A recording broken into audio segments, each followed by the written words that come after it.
Alors, Monsieur le Secrétaire Général, y a-t-il pas un peu de réalisme dans la décision des 7 leaders de l'opposition réunis à Genève?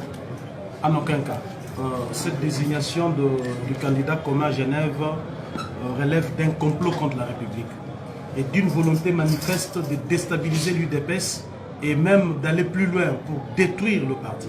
Nous n'avons pas bâti ce parti, qui a été d'ailleurs bâti sur le sang de nos martyrs, 40 ans après, pour se désengager, donner la chance à quelqu'un qui n'a même pas un parti. Vous imaginez, quelqu'un qui n'a même pas un parti, quelqu'un qui, au regard des récents sondages, n'a fait que 4 ou 5%.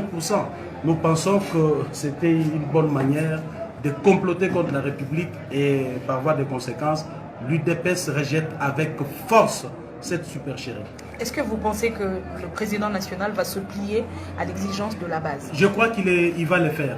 Et ce n'est pas la première fois qu'on a vécu ça à l'UDPS. Même à l'époque du tout-puissant, le charismatique Etienne Tshisekedi, il y a eu certaines décisions impopulaires qu'il a eu à prendre, mais pas lorsque nous pensons qu'il a agi en tant que politique, mais le parti étant cette machine, l'UDPS est une machine politique, a vu que cette décision n'était pas bonne, elle a réagi et le président pourra d'une manière ou d'une autre se conformer à la volonté du parti. Ainsi, vous lui accordez 48 heures pour retirer sa signature? À juste titre, parce que la campagne électorale c'est pour bientôt, on n'a pas assez de temps et on n'avait que ces 48 heures pour qu'il puisse se désengager afin que nous puissions avoir le cœur net pour aller aux élections. Donc l'UDPS va faire cavalier solitaire?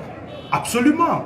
Parce que, étant donné que nos amis ont démontré leur mauvaise foi, les amis ont démontré qu'ils complotaient contre la République, comment nous, l'UDPS, pouvons marcher avec des gens qui sont contre les intérêts du peuple? Vous pensez qu'après 40 ans de lutte, nous puissions sacrifier ces combats que nous avons menés au profit d'un ou de 2 individus parce qu'ils n'ont pas pris part au processus? Ce n'est pas l'UDPS qui organise les élections. Nous ne sommes pas la CENI. Nous ne sommes pas les agents de DGM qui ont empêché les uns à réintégrer le Congo. En quoi est-ce que l'UDPS peut payer ces lourds tributs? Non, nous disons non, non, non. L'UDPS doit prendre part aux élections. Et un élément de détail, l'UDPS est contre le boycott. Raison pour laquelle nous disons, nous affirmons notre position, que nous irons aux élections le 23 décembre avec ou sans machine. Et nous appelons notre peuple à comprendre que ceux qui rejettent la machine aujourd'hui sont dans un schéma du report des élections en vue de discuter avec Kabila pour une transition de 2 ans. Et nous refusons cela fort de l'expérience. Nous avons négocié, nous avons signé des accords dans ce pays, nous en connaissons ce que ça vaut. Et nous disons, fini les négociations, nous devons aller aux élections.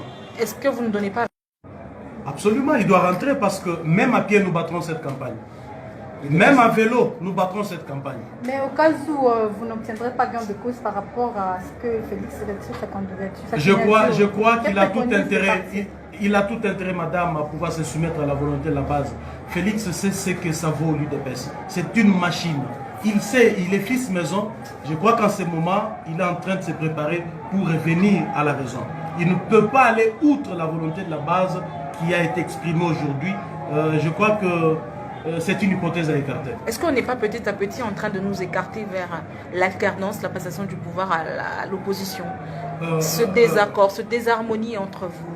Madame, vous savez que lorsque vous êtes dans la marche vers la libération d'un peuple, il y a ce qu'on appelle le haut et le bas. Il y a les péripéties qu'un peuple doit absolument traverser pour atteindre son bonheur. Mettons ça dans les comptes des petites difficultés qu'on a eu à rencontrer et regardons l'avenir avec beaucoup de sérénité. Pour nous, nous disons à l'UDPS que nous sommes sereins, nous allons aborder ces élections avec un moral trop haut. Monsieur le secrétaire général, ne pensez-vous pas que l'acte posé constitue la haute trahison? Nous ne pensons pas jusque-là comme ça, mais nous pensons que dans 48 heures, le président pourra s'amender et le reste reviendra à la normale. Merci beaucoup.